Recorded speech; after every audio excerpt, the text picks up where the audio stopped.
big defensive tackle that they drafted out of Georgia, is hurt. And since that time, the Eagle run defense has been really bad.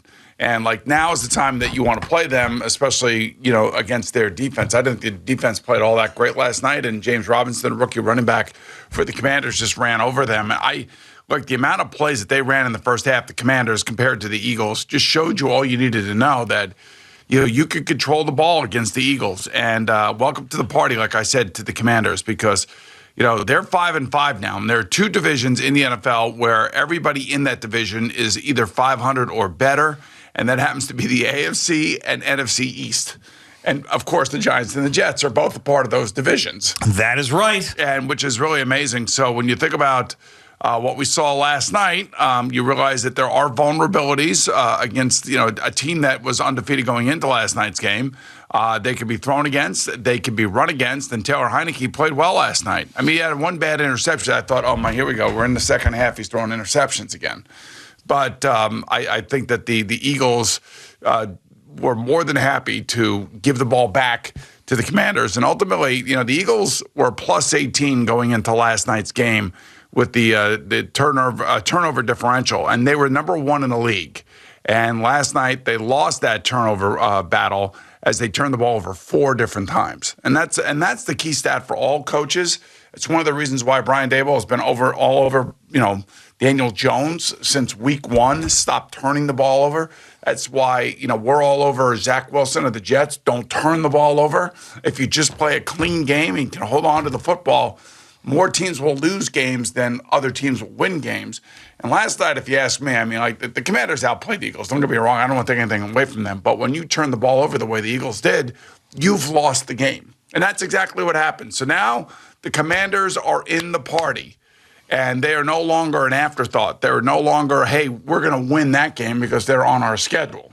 Yeah, and it's crazy at this point of the season when we're sitting here in mid-November that the Giants still have 5 division games left. They've only played 1 division game. And they got beat. Right, they did by the Dallas Cowboys, of course. So they've got the Cowboys on Thanksgiving, they've got the Commanders twice, and they've got the Eagles twice. So if you want to talk about how this division is going to shake out, look no farther than those 5 games right there, and it'll be really, really interesting to see where the Giants stack up against the teams in this division, because we haven't seen it outside of Cooper Rush and the Cowboys taking on the Giants in 1 game earlier this season. Right, so they lost the Cooper Rush and the Cowboys. So let me ask you this question, and just about the 4 teams that are in the division, and because the Giants have 5 games left in the division, which team and how would you rank the running games in this division?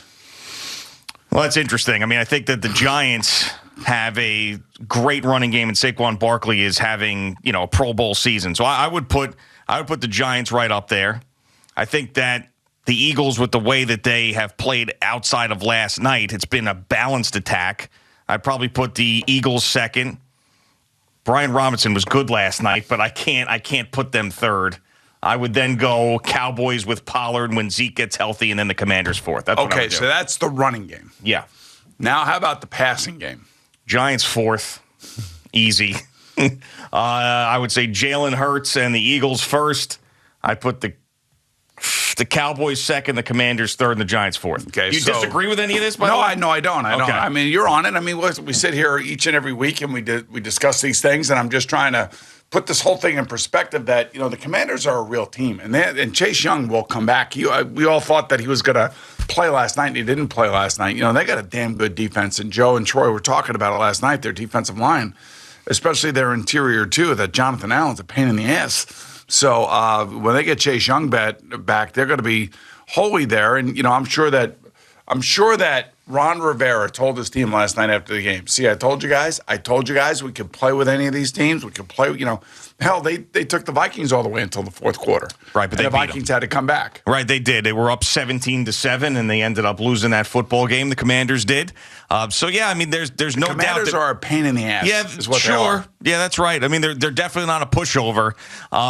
You focused a lot on the Commanders and what that means to the NFC. I mean, I think that the Eagles losing in this way is significant too, because I mean, at this point, the Eagles were the one team that it felt like was invincible in the NFL. You had the Chiefs lose a couple of games. The Bills have lost 2 in a row. You had in the NFC a ton of teams that are sort of in the middle or slightly above average or whatever they were. You know, the Vikings are 8-1, but the one loss that they had was to the Philadelphia Eagles, and the Eagles were undefeated. So the Eagles, to me, felt like the best team in the NFL, hands down. And on national TV, a division rival with a backup quarterback went into their building and smacked them around. And that, to me, is significant because if this team is to get the 1 seed, and which it's still on track to do, but if they're to get the 1 seed and you got to go through Philadelphia, I mean, I got evidence here that you could beat them in that building. So, which we didn't have prior to that, which to me is significant. And yeah, I mean, it's not like, you know, the turnovers were the story. I mean, really 3 turnovers because that 4th one didn't mean anything really at the end of the game. Well, the 1 turnover came on a face mask call, and the most amazing, that wasn't called. I know. Right, the most amazing thing to me is that they can review as to whether or not the guy who recovers the fumble is down by contact, but they can't review the fact that Dallas Goedert almost had his head ripped off. Yeah, when you go in and look at that, you should be able to. If you see something, hey, that's a penalty. You should be able to say something. Say something. That's what I always say. If you see something, say something. And I'm with Bill Belichick, man. Me and Bill Belichick on the same wavelength about this whole thing. Yeah, coach should be able to challenge all these things. Like penalties as well that are judgment calls, because we saw that that's for 1 year. That's not a judgment call. That is a face mask, and it should be I know that called. is. You just said everything is what I'm saying. To me, that's clear as day. But when you say challenge everything, then you're bringing in that pass interference challenge stuff, which was a complete mess that 1 year. All right. So this is obvious. I mean, this is like, well, why do we have replay? We have replay to see whether or not the guy who recovers the ball is actually touchdown where he recovers it, or can he run it back for a touchdown? But yet we can't call the face mask that we can see clear as day. Yeah, it's is that the dumbest thing you've ever heard? Doesn't make any sense. Makes no sense. It's the same thing when it comes to those judgment calls where receivers are getting hit by. You all right, Al? Yeah, I kicked something. You sure? You're fine? Yeah. Okay. I noticed that you were distracted. You know what I kicked. Yeah. Right. Super North. What's that sweatshirt? From Minnesota. Minnesota sweatshirt. Yeah. You're wearing it in honor of Gio. Because he's activated. No, he's not. He's activated. No, I've got beef with Al, man. You got beef with Al. He's got no respect for the Vikings. I'm taking it personally now. He does his fraudulent 5 teams every week, and I tune in for this. It's a benchmark segment, as they call on radio. It's a benchmark segment. So it's fraudulent 5. The fraudulent 5 teams, and I'm thinking this is the first week, and I understood why I didn't put the Vikings in prior to this week, but they played one of the greatest games against the Bills that I've ever seen. Yes. We've all ever seen. Yeah, yes. I mean, we're not just me, not just you. This isn't biased. No, this is everybody. Everybody said this. Justin Jefferson, greatest catch, one of the top catches in NFL history. I still think it was the best catch I've ever seen. And they're 8-1. Yes. So I'm waiting finally for. I don't know why this meant anything to me, but I was waiting finally for Al to put the Vikings in his fraudulent 5. And you benchmarked him into your fraudulent 5? And he's got the Colts in there. He's got the Bucks in there. And I was like, what in the hell's going on? He did not put the Vikings in there. And then when pressed on it, because Jerry was upset as well, he goes, what, no Vikings? And he goes, they're not interesting to me. And I was at that point, I turned the warm-up show off. So what are the fraudulent 5? Are those teams that are? They're just teams I'm rooting for. Oh, teams you're rooting for. Oh, I see. I thought there were teams that you would say, like, these teams aren't as good as everybody thinks they are. He's a fraud fan. So you're these are a fraud fan. So that's what it comes from. Yeah. All right, so who are you a fraud fan of then? Jets. Yes. Cowboys. Right. Bucks. Yeah. Who's the Colts. other one? Colts. You're a fan of the Colts. Yeah, now I am. I'm rooting for the Colts. Why? And the Chiefs you put in there. And the Chiefs, yeah. Why, you're rooting for the Colts because my friend got fired? Is that why?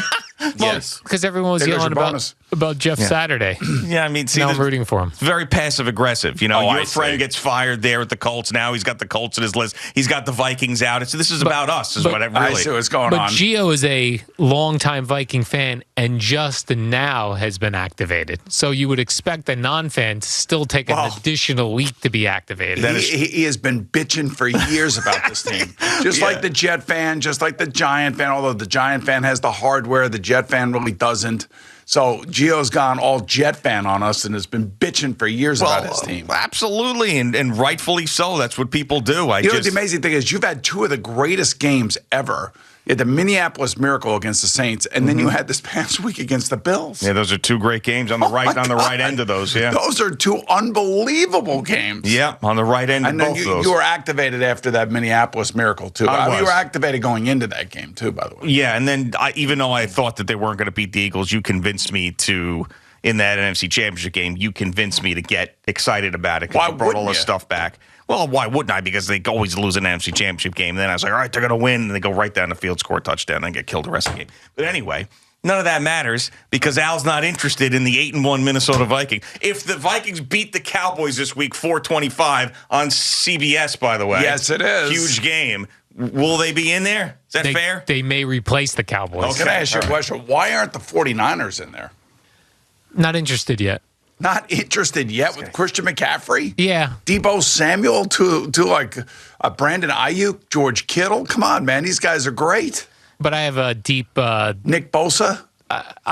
Growing up a Cowboy fan, I'm not a fan of the 49ers, so I have to. It's going to take a little more. Hey, believe me, I've been torched and blowtorched by the 49ers over and over again. So I kind of feel what you're feeling, but I have to be objective in these things. Let's talk about it. No, it's not. but I have to tell you, I'm telling you, that team is a real team, man. There's two that people. Team will get after your ass, Sal. There's two people in my life that I see every day that are impossible to impress. One is Al Dukes, the other is my wife. I can't impress either one of these two. Like, it takes a lot to impress both of these people. It's very, very hard. And here I am, like, hoping that Al takes notice of the Minnesota Vikings. I know what you're talking about. It's kind of like Kirk Cousins, a little bit of a flatliner. Yeah. Not this year, man. Not this year. I mean, Justin Jefferson is the man. With the chains and everything. Come on. Yeah. Let's go. Justin Jefferson is the man. There is no question about it. He knocked the Giants off his fraudulent 5. They're 7-2. They won another game at home. He knocked them out of there. He hasn't liked the Giants for years. He's so sick and tired of talking to Giant fans about the offensive line and yet they've been on the list this year. Right. For like weeks and weeks and weeks. And the Eagles made the list, and Jerry was livid about it because the Eagles are a hated rival. But I was rooting for Jalen Hurts. Legitimately, I was like, I'm hoping this guy wins. And then one game they lose, and now they're off the list. This is why it's a fraudulent, fraudulent fit. And Al's a people person all of a sudden. How about Taylor Heineke? Fraud. He seems like your type of guy. I do like him. You do like him. Mm-hmm. Yeah. All right, Daniel Jones or Taylor Heineke? Taylor Heineke. All right. Interesting. Interesting. He has got a little more juice. I will say that. Now, Daniel Jones has played very, very well this year, but Taylor Heineke's got a little more like energy. You know what I'm saying? He's got a little more in your face kind of attitude. It's kind of like Jalen Hurts a little bit. He's alive. He's not a mannequin. Yeah. Right. He throws the ball down the field. He'll take a risk. He's running around, Yep. I mean, there's some energy there from Taylor Heineke. That's going to be interesting. Those two games against the Giants that are left. Oh, man. These teams feel very evenly matched at this point, don't they? Yes. I'm telling you, they're going to be a pain in the ass. All right, those 4 games. I know you hate this. That's why I do it all the time. Those 4 games, the Eagles and the Commanders that they have left, the Giants, they will go what in those 4 games? I'm going to say 1-3. 1-3. Is that fair? That's fair. 1-3? Yep, that's fair.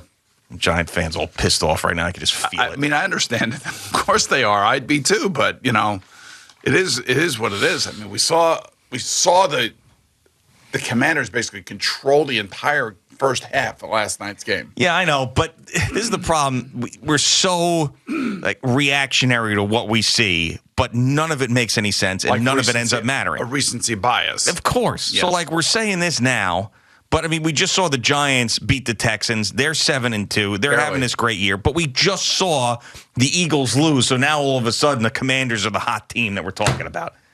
But, I mean, they haven't had a great year. They're 5-5. They're making a run. Making a run. Just remember now, they got 7 games left.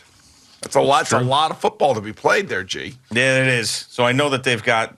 Did they play the Eagles? Was that the first time they played the Eagles this year, the Commanders? You know what it is now that Daniel Snyder's going to sell, all of a sudden they're waking up. That's what it has to do with. You think everybody's happy about it? Now it's going to go on a run. All right, so, oh, wow, they're 4-6. Giants at Cowboys. Loss. 4-7. The Commies at the Giants. Win. 5-7. Eagles at Giants. Loss. 5-8. Giants at Commies. Loss. Oh, 5-9. Giants at Vikings Christmas Eve.